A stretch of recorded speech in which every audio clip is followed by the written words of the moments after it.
The chamber lights dimmed as the transport craft settled onto the landing platform. A soft tremor moved through the metallic floor, and the air shimmered with pale blue energy as the docking seals locked into place. Inside the diplomatic hall, the young alien princess stood straight, or at least she tried to. Her hands were steady at her sides, but her pulse betrayed her. It rushed through her in fast waves as the platform doors began to open. She had trained for this moment, repeated the expected greetings, and memorized every protocol. None of it helped slow her breath. She had seen images of humans. She had read accounts. She had even spoken with one, once through a holographic channel. Yet nothing prepared her for direct contact with a real human soldier. Her empire needed cooperation with Earth. Her father had insisted she take this meeting. His advisors said humans respected honesty, strength, and clear intent. She had repeated those ideas daily. Still, the moment the door slid aside, revealing the tall soldier walking down the ramp, her thoughts scattered. The soldier stepped forward with calm precision. His boots made a muted echo against the floor. His uniform showed signs of many missions. His posture suggested readiness for anything. Many called humans unpredictable. Many called them dangerous. Many said they wielded determination that no other species matched. She believed all of that as she watched him walk into the hall with a steady gaze. The princess swallowed lightly. Her throat felt dry. Though she kept her expression controlled, her mind raced. Would she say the right words? Would she make a mistake? Would her voice tremble? She had to be the pillar her people needed. She was not a child. She was not weak. She had lived through conflict. She had studied diplomacy. She had endured training that demanded absolute focus. Yet this moment, this meeting with a lone human soldier, shook her in a way she could not understand. He stopped at a respectful distance. His eyes stayed on her, but carried no hostility. Instead, there was something she had only heard rumors of: humanity's strange warmth, a quality that made other species feel seen rather than judged. It unsettled her more than aggression ever could. He placed his hand to his chest in a simple greeting. She returned the motion with practiced grace, hoping he did not notice the slight tension in her fingers. He spoke first. "Princess, it is an honor to meet you." His voice surprised her. It held firmness, yet it carried a tone that eased her nerves slightly. It was warm in a way she had not expected. She felt her shoulders lighten without meaning to. She counted her breaths and answered, "The honor is shared. Welcome to our station." "Good." Her voice stayed steady. She did not falter. She held his gaze the way her instructors taught, calm, direct, balanced, yet beneath the surface her heart continued its rapid rhythm. She hoped her body language did not betray her struggle. The soldier surveyed the room once before focusing fully on her again. "Your message reached our command 2 days ago. We understand you wish to discuss joint operations." She nodded. "Yes, our borders have encountered rising threats. We cannot hold every front alone. Our people can contribute resources. Yet we lack the mobility your forces have." The soldier listened without interruption. That alone impressed her. Many ambassadors from other worlds had interrupted often. Humans were said to be fast in thought and action. She expected him to speak the moment she paused. Instead, he waited.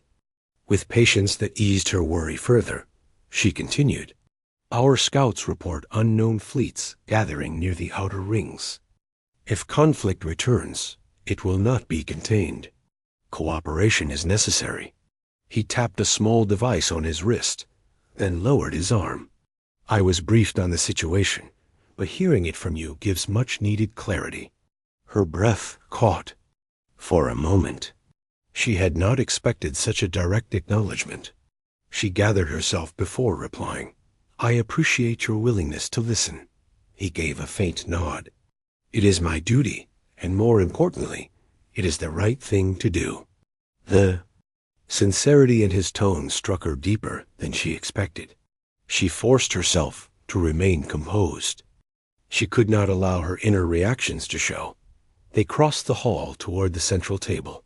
The surface lit up with holographic maps of star sectors and defense lines. She gestured toward a highlighted zone. This region. Our scouts detected unknown signals here. They move in deliberate patterns. Our ships are fast, but not fast enough to gather direct data safely. Your forces have rapid jump capabilities. We ask for shared reconnaissance. The soldier reviewed the map carefully. He traced the projected enemy paths with measured precision. His discipline impressed her. Every movement had purpose. He never rushed. Yet he never hesitated without reason. Your assessment is accurate, he said. These patterns suggest organized strategy, possibly preparation for a large-scale incursion. She exhaled slowly. Hearing it confirmed by a human soldier made the threat feel heavier. Yet strangely, she felt less alone. Exactly, she said. If we delay, we will stand divided when unity is required. He looked up at her with a thoughtful expression. Our command will want full briefings, but I can already say we are inclined to assist. She straightened instinctively. Her pulse quickened again, but this time with a sense of hope. That is encouraging to hear. He stepped around the table and stood beside her to examine another map projection. As he did, she felt an unfamiliar shift in her composure. Humans radiated a kind of presence that was difficult to describe. Standing near him intensified her awareness of every breath she took. She kept her gaze on the display and away from the soldier to maintain her focus. He pointed at a route. Your patrol ships move along this line every 5 cycles. Yes, there is a blind spot here, he said, marking another point. Our scouts can approach through this vector at low signature. If your ships adjust formation, the threat will not detect the pattern change. She studied the area. He was right. In minutes, he had identified a flaw her team had struggled with for weeks. She forced her voice to stay steady. That strategy would strengthen our observation network significantly. He turned to her. Then it is worth proposing. If you approve, I will relay this plan to Earth today. She nodded. I approve. He smiled slightly. It was subtle, not overwhelming. Yet it made her nerves shift again. She forced her heart rate down as they continued reviewing maps and possible responses. She found herself growing more comfortable. He asked direct questions. He showed clear understanding. He treated her with respect. She began to speak more openly. Her voice no longer trembled at the edges. Her stance grew more natural. Still, she remained aware of him, aware of every time. He stepped closer to inspect a display, aware of his focus, aware that humans carried a reputation for unexpected resolve.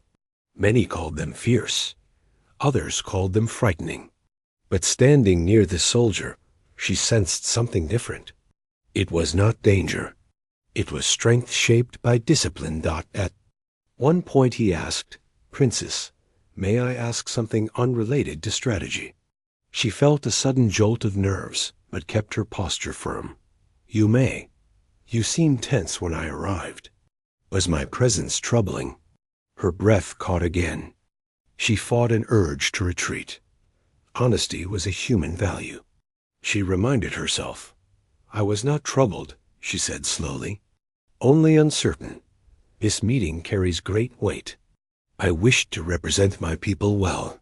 He considered her answer carefully. You have done that, more than you realize. Warmth rose in her chest, unexpected but steady. She hoped he did not see it. We still have much to plan, she said to redirect the moment. He accepted that and returned to the map. As they continued, their cooperation grew smoother. Ideas flowed between them with increasing ease. She no longer felt the earlier panic. She no longer feared stumbling over her words.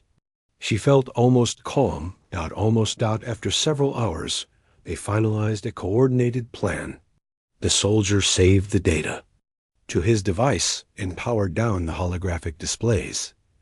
"This will give both our peoples a chance," he said. She nodded. "Your assistance means more than you know." He looked at her for a long moment, not in judgment, not in doubt, simply with understanding. "I believe cooperation is the future," he said. "We do better when we stand together."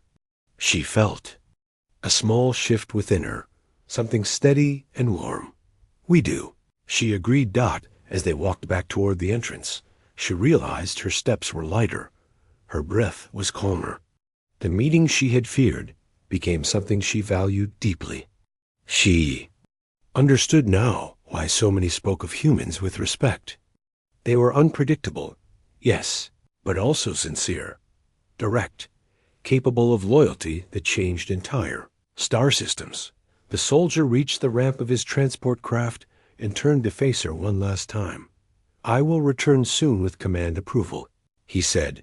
"I will await your arrival." He placed his hand to his chest. She mirrored the gesture. When he stepped onto the ramp, she watched him with a sense of quiet confidence growing inside her. She stood straighter than when she had begun. Once the doors closed and the craft lifted away, she let out the breath she had been holding. The hall fell silent. She touched her fingertips together gently. She had stayed calm, perhaps not perfectly, but she had faced her worry. She had stood before a human soldier and held her ground. And now, instead of fear, she felt anticipation. The alliance was beginning, and she was ready.